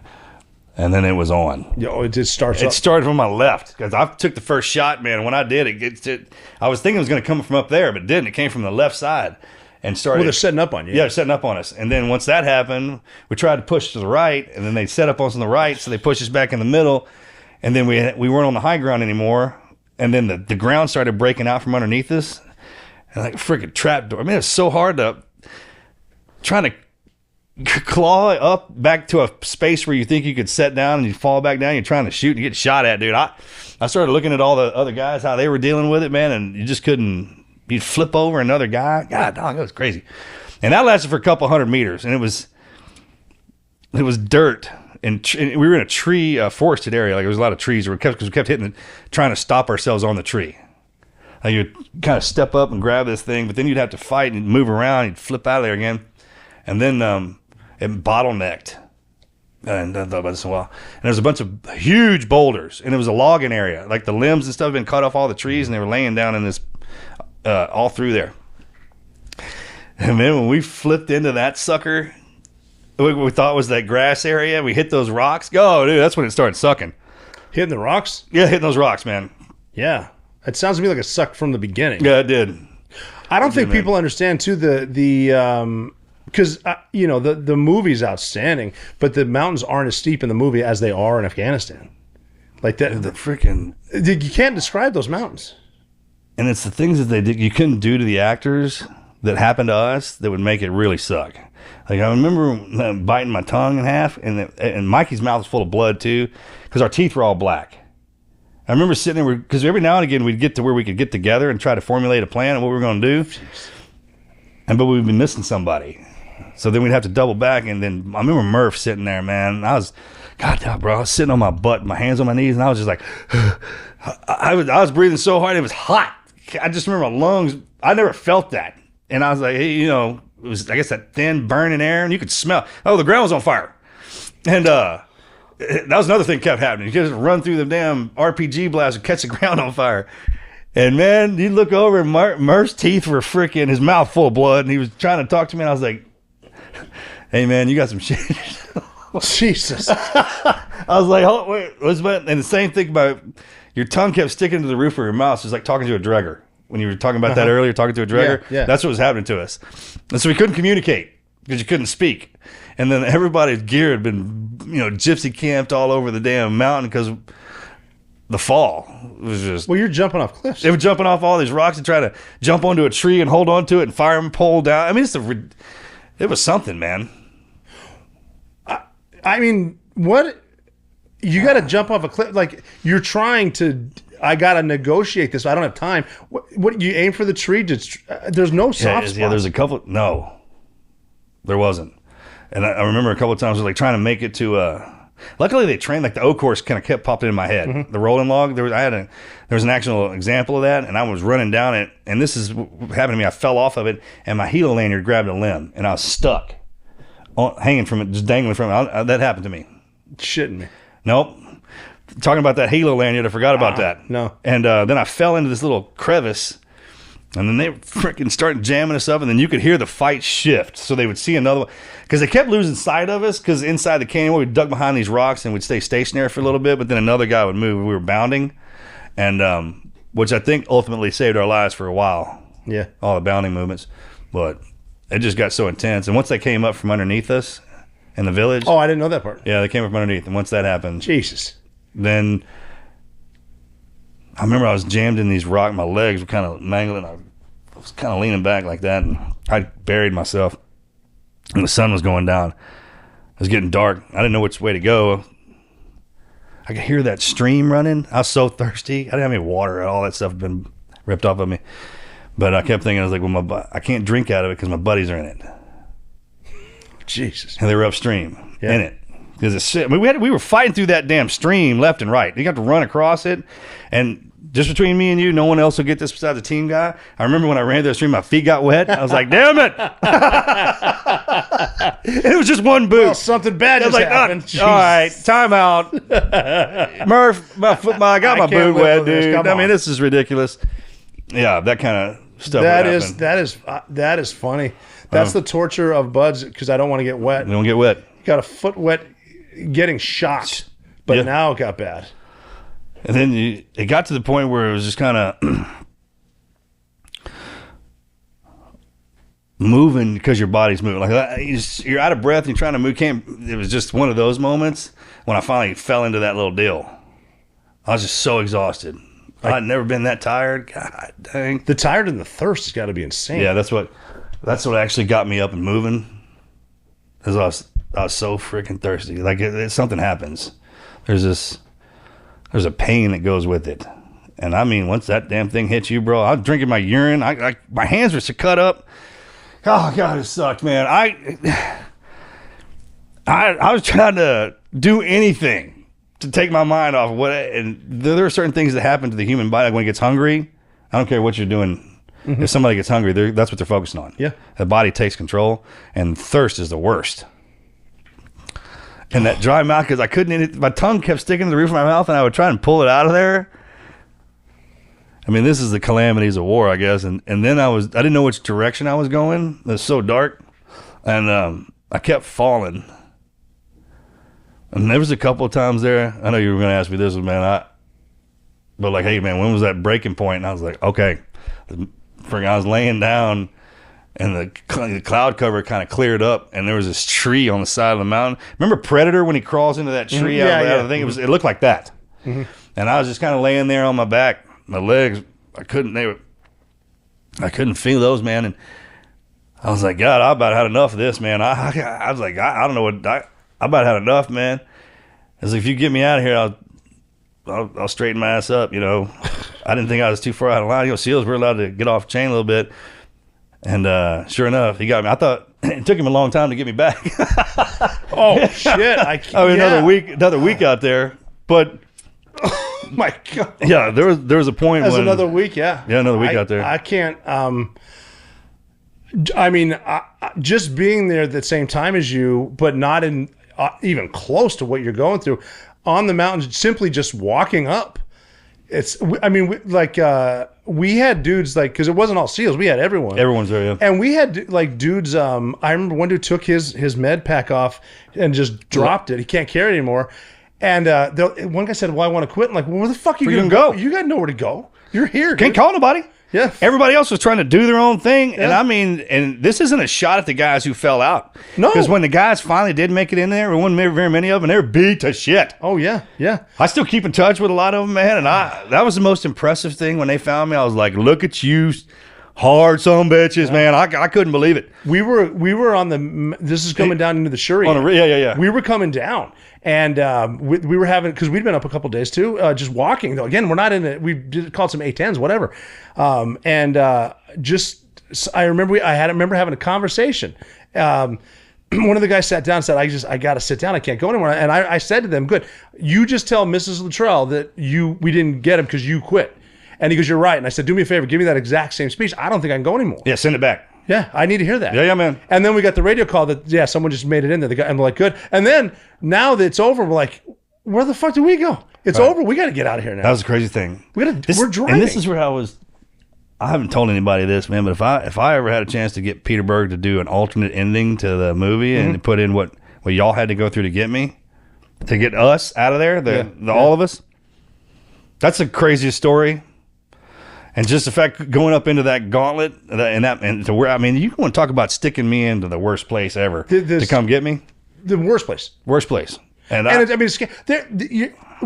briefs we were getting was there's families in these valleys that have lived there for 10, 20,000 years, and they've never met. And if you try to go in their valley, they're going to cut someone's head off and put it on a stake. You're not welcome. This is Star Wars, like with the sand people. Yeah, they kind of like that, man. Like they stand off on the canyon walls and pop shots at each other. It's like that. It's way back land. We had funny shit going on too. They wouldn't fly us in at first for obvious reasons. Yeah. And when we finally, I don't know how many hours into the hike, they said they're going to airlift us some water, and these 60s came in and they missed us and they dropped these. They're just throwing them out, just right off a cliff. We're like, well, we could have used that. We had a donkey jump because when donkeys get to a spot where it's enough, they'll kill themselves. Yeah. We had a donkey jump off, and he didn't pick a cliff that was high enough to kill him. He simply picked a cliff that was high enough to make him realize he made a bad decision. Yeah. So now you're just down there. It's like, what the fuck? That's where that word came from. And we're not even getting shot at. I can't. I mean, when you try to describe, because people ask me about the movie Lone Survivor all the time, and I'm like, excellent movie, but the mountains just aren't the same. And those actors would have died if they were. That's when the guys talk to me from there. They're like, man, that was the one thing you couldn't capture. No, you can't. How bad that sucked. And I can't imagine too, just with my experience in gunfights too, because I had a couple more dudes, but just the watching them and then hearing the AKs and the PKs and the RPGs, man, they're not like in Red Dawn with these things are there. Yeah, because you're in the canyon too, so even if it misses you, and backblast those tree the freaking trees that have been chopped down, man. Some of those impacts, instead of hearing it, I'd almost rather just hit me. Man, So, okay, that obviously Lone Survivor. Everyone should have seen the movie and read the book. What do you do after? Because we and I were talking a bunch of healing stuff, and I got back once I got back. I did the Germany route to the hospital, and then I actually came back to the States, and then they redeployed me back to Bahrain. So I made it to Hawaii to the hospital there. I think for 2 weeks, and then they put me back on a transport plane. I went to Bahrain. The rest of the guys had come back in out of Iraq because they had split us down the middle. Half went to Iraq, half went to Afghanistan.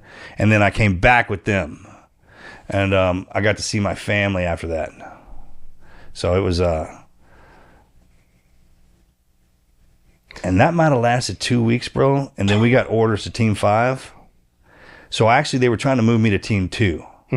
Because they want to be they want to be close to the Pentagon and all that.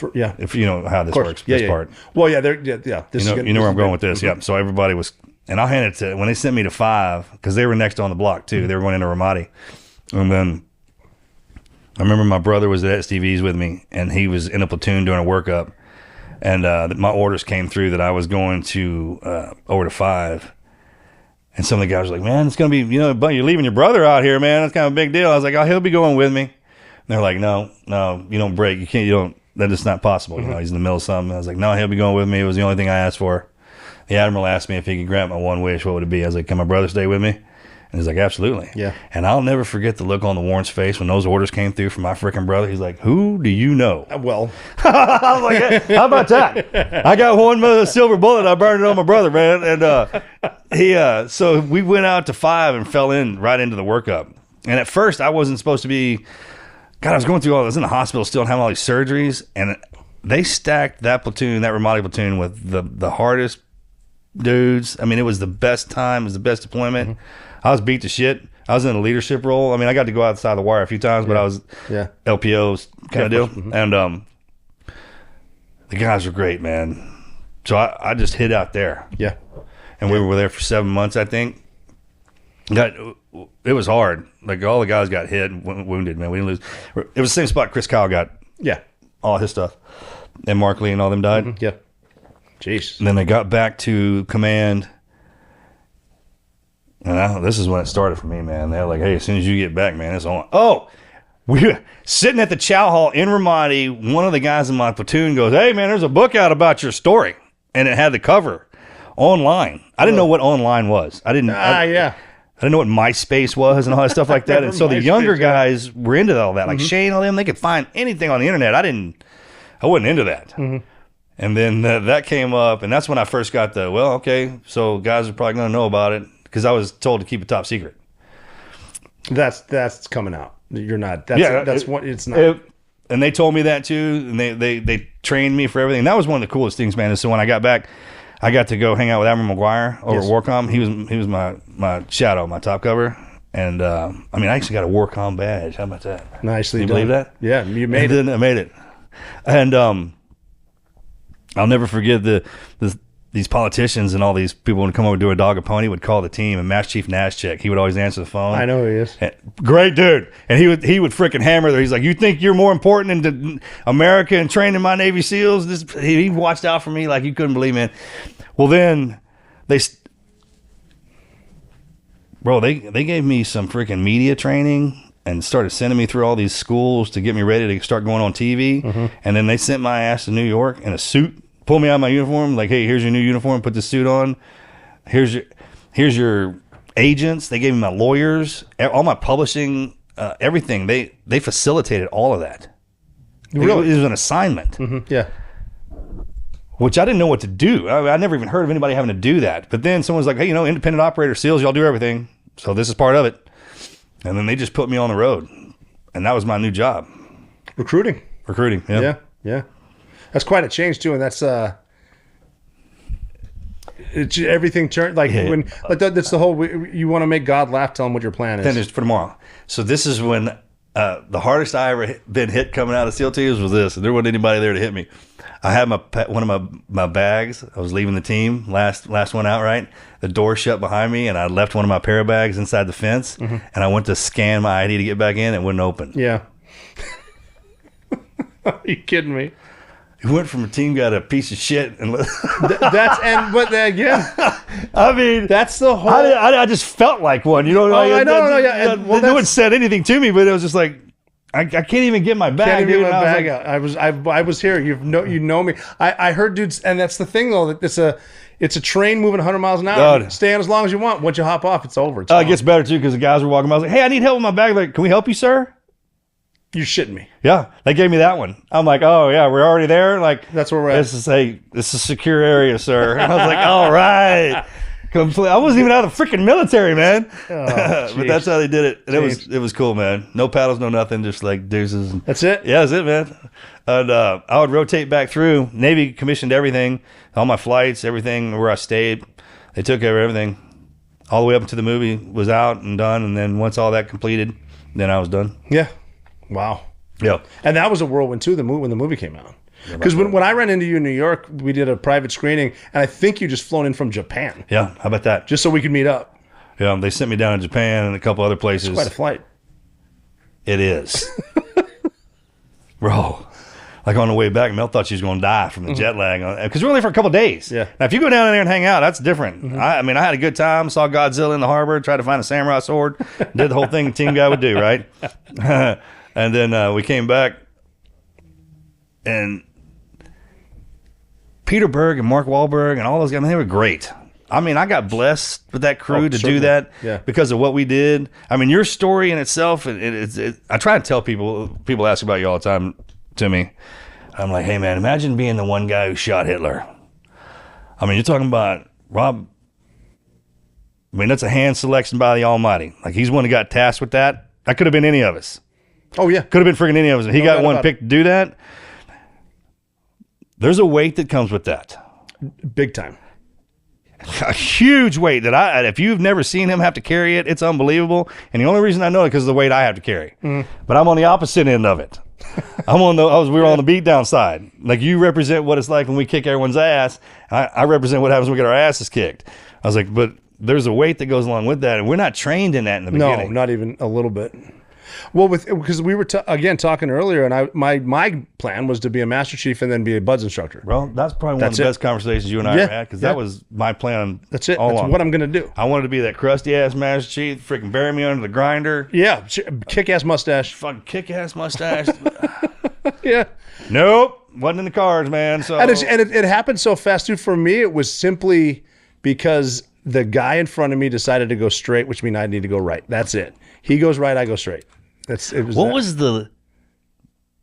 Bro, when you saw that sumbitch's face, man, what was the first thing you kind of Well, I thought he was skinny. Skinny was the first. You didn't recognize him? I know. I saw his nose, so that's him. Check, yeah. And it was skinny. He's wearing white, tall, and he's big, right? 6'3", tall, 6'4", about 6'4", yeah. And Amal was right there, and it was just I'm 2 feet away from him, so she's 5'2", and he's 6'4". When you walked in that door, was the light up? Could you see? No, I was on nods. Okay, check. Yeah.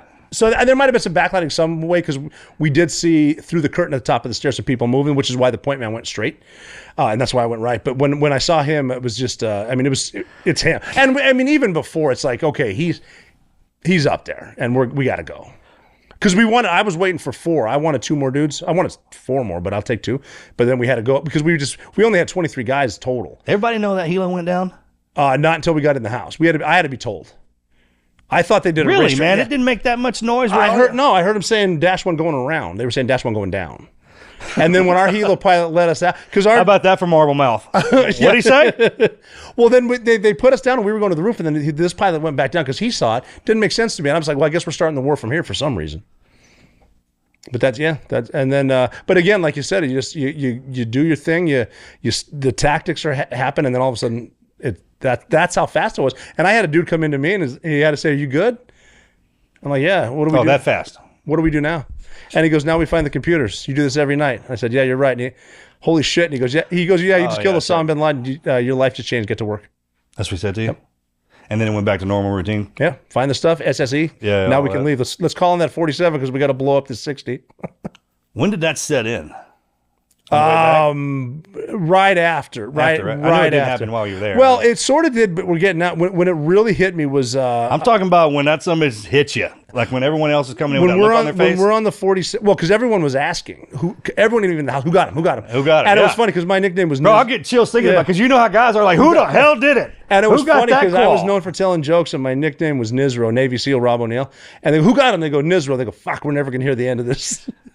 But why would you, man? That's one of our greatest. But the flight out hit me because we're on the 47 trying to get back, and this dude SEAL Team 6 in the Army rescued SEAL Team 6. So there's blue team guys here now, and this dude next to me from it was blue that got y'all. They won't let you live that down. No. Well, we went into their space. They should have taken the mission. We went in there, so they were gracious. This dude's next to me, and he goes, he's from Manhattan. He goes, who got him? And I said, I did. And he goes, on behalf of my family, thank you. And then the guy next to me here is our sniper that initiated the fire to rescue Richard Phillips. He handed me his dip, and he goes, take one of mine. Now you know what it's like to be a fucking hero. I'm like, holy shit, guys. It's like, let's just get home. But that's when a team guy gives you some praise. That's a little different story. Don't worry, it only lasted about 5 minutes. Yeah. That's what I'm saying. It doesn't last long. No. Very, very rare do you get it, but when you do, you remember it for sure. So yeah, but then again, just thrust into it and again, it doesn't matter what your plan is. Something else is going to happen. Let me tell you something. I'll never forget when y'all did that. I was laying in bed with the missus, and we were my phone started kind of blowing up a little bit and rolling over. And then I got text message like, hey, did you kill bin Laden? I was like, yes. Of course I did. And just for the record, when I was single and out and about and everything, like if anybody ever asked me if I did, of course, that's team guy etiquette. Every team guy was the one that got rescued. Every team guy shot bin Laden. Yep. That's the way we do business. Now, if you got us on a witness stand and we got to come out with the truth, that's different. Way different. But if we're out and about in a bar or whatever, and you ask, hey, man, just be ready for what you get. Well, I heard some dude in a bar saying he killed bin Laden. It's like, did he hook up? Yeah. Well, then good on him. Good on him. but somebody sent me the other day. It was like, hey man, I found this freaking Instagram of you. He's got a lot of followers, and it wasn't me, obviously. You know, I'm like, hey man, is he doing good? Let him do it. Yeah, you know, that's fine with me. That's good. Well, yeah, and I think they're just putting positive energy out there too. Whatever, doesn't matter. You know, team guys, man, we don't worry about that kind of crap. There's other stuff that we get twisted on that's kind of stupid, but not that. That's funny. So, yeah. I mean, let me tell you something. The longer I was out, and especially when I got by myself, I would kind of assimilate to wherever it was they put me. So I'd forget I'm a team guy sometimes. I'd just kind of, you know what I mean? And what I mean by that is the confidence part. Like, hey, never forget what you are. Yeah, that's what true. You've been trained to, what you can take. Yes, that's very true. Because I think when team guys get out, they'll immediately, because you can't act like that, like we do. I'm seeing it's a hard rub when we get out to assimilate back in. Yes. It is freaking really well. Difficult, man. The tough part for me was realizing now. I thought everyone had my back, like in the teams, that not necessarily when you get out. No, it ain't nothing personal, man. They can't. No, I remember calling the guys and. The ones that wouldn't answer, the ones that would answer, you can tell they even want to talk because they had something going. That was hard to deal with. It's nothing personal either. No. I remember I was afraid the king of that. It's like when guys get on to us about, I was like, hey man, what are you talking about SEAL teams for? I was like, it's my job, first of all. But when I was in, I was the one that didn't. You know what I mean? I remember that. So it's funny the direction that you get pushed in, but I mean, man, our guys are across the board on everything. It's like that's what makes us unique. Master of none. And I've been spending and trying to track down more and more of the team guys to find out what they're doing when they get out, and that's the blessing. Yes. Like, I knew you when you were in. What are you doing now? Like some of our doctors. I know. I mean, when they're like, you're a doctor? I don't know if that's a good idea, man. But we got them, bro. Oh, yeah. For sure. When did people start recognizing you? Right around I did a Fox News special. Is that what started? Yeah. I wanted to. I donated a shirt to the museum, the memorial in Manhattan, but that's when I was introduced to the families. The 9/11 one. Yeah. Yeah. And the families really appreciated that, putting a real name and a real face with the healing process, and because I helped 30 people in a room. This was the first time I talked to people about it. I realized if I tell the story, I can probably help more people with the healing, because 9/11 was the worst day of their lives. There was no way they weren't going to know about you. Yeah. I mean, my name was out. It was all over the news. Before I got back. But yeah, then again, I mean, it's been good. It's been fine. Most people have been great. So it is what I mean. It's weird though, going from no one's ever going to know who I am to getting recognized at a coffee shop. Well, they know. Well, we were trained up to know more about people. Yes, right. Than they knew about us, and it switched on us. Now it's the whole. Now it's like, do you remember me? Completely different. Where did I meet you? Yeah. 20. And the most fun you'll ever have in New York City is if you patch up with the police, the firefighters. Oh, dude, yes, yeah. I almost forgot my name when I was there. That's how much fun we have. Yeah, and you think you know what that is, but they're like, let me show you the city. And without the wife and kids, man, I would just sleep at the firehouses and get up and be like, hey, man, let's get some breakfast. And then that was one of the coolest things when I started having to do the book. That was the first thing they got me. So they let me hang out in New York, but obviously I had chaperones. And then Mikey and a couple of team guys, they have family that were in the firehouse or in the fire department and everything. You know, New York, that's a lineage thing. Oh, yeah. They're all legacy, and they switch. Seriously, yeah. We don't know that down south about everybody up north, man. Y'all keep that stuff secret. Right, yeah. But then when you finally make it up there and get past their armor and they're like, hey, man, let me show you around. It's a good, it's good. That's when you get to see it. And God bless them, man. I freaking love it up there. Well, it's fun up there, too. They got the hockey game, the NYPD FDNY hockey game. And there's huge fights. It's like, well, they do that every day anyway. Well, this is nothing new. It's normal. Yeah, they're fine. We don't get to see this kind of stuff. That's why it's so much fun coming up there to hang out. Yeah, good dudes. Yeah. And I had, that was a Today Show. Oh, okay. That's when they sent me out. And that was your first live interview? That was my first anything. Live's tough. The first one. I was kind of nervous. Yeah. They had put me in a suit. I was in the green room. You know, Zuckerberg was back there. Really? Yeah, Facebook was just coming out, so he was kind of doing his thing, and it was me and him and somebody else. I didn't know who he was. Yeah, I had no idea. And I sat down out there, and that was when it happened. And then when I walked out, we started. Oh yeah, that's it's done after that. And it was. I wish I could remember all. It was amazing. The people were great. I mean, I can't thank New York City, man, for all that and then the way I got passed around. course, spend more time in bookstores than I ever did growing up. You know, Barnes and Nobles back when you get them at the store and stuff like that. And it just got to really see America. And that's when I really started appreciating this place. New York City's awesome because that's one place that they truly never forget. They don't. They're legit up there. I got to wear, they put me in my uniform the first time up there. So I strutted around. That's a big deal. Oh, wow. In the city? In the city. Okay, that's good. And New Yorkers will come out of their armor and their shell to say something to you if you're in your uniform. They will do that. They have Fleet Week up there for a reason. Yeah. They will look up off their phones and they will say something to you if you're sporting your uniform, for sure. Oh, yeah. Well, you know what we got to do? Way too much for this episode. We got to do this again and talk about the treatment. We're here for the Ibogaine stuff. Yeah, man, I can't do it today, but we got to I just proved it's an easy flight to Texas. Yeah, so I'll come up there. Yeah. We'll get you up there. No problem. And we'll finish this out, but. Yeah, well, thanks for coming down, man. Well, this has been awesome because I've been able to collaborate with Team Never Quit, Operator Podcast, Marcus Luttrell. Always awesome, man. This is and I think I stole "You're Never Out of the Fight" from you guys, but that's my conclusion, man. You're never out of the fight. Yeah, brother. Good job, man. Thanks. That's awesome.